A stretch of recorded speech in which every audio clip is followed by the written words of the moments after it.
Homiladorlik yakuniga yetar ekan, onalarning ko'nglini eng ko'p band qiladigan mavzu bu qanday yo'l bilan tug'ruq qilish.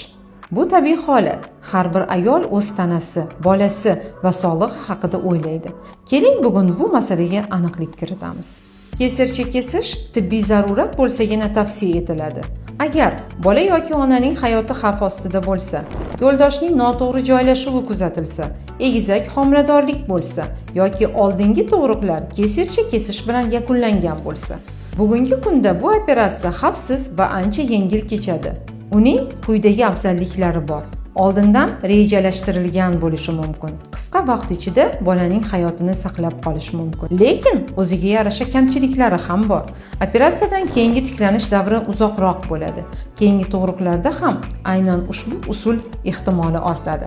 Tabiiy tug'ruq esa har doim ham rag'batlantiradi. Chunki ayolning tanasi o'zi bu jarayonga tayyorlanadi.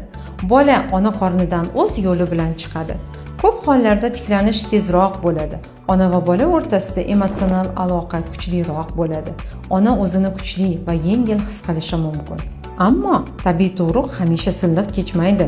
Uzaygan mehnat, toliqish yoki bolaning noqulay joylashuvi qiyinchilik tug'dirishi hamda asoratlar keltirib chiqarishi mumkin. Xulosa shuki, eng muhimi ona va bolaga xavfsiz yo'l tanlash. Shuning uchun tug'ruq usuli shifokor bilan maslahatlashib tanlanadi. Tabiiy tug'ruq ideal ko'rinishi mumkin, lekin tibbiy zarurat bo'lsa, kesircha kesish eng to'g'ri yo'l bo'lishi mumkin. Sizda ham bu borada savollar bo'lsa, izohlarda yozib qoldiring. Albatta muhokama qilamiz.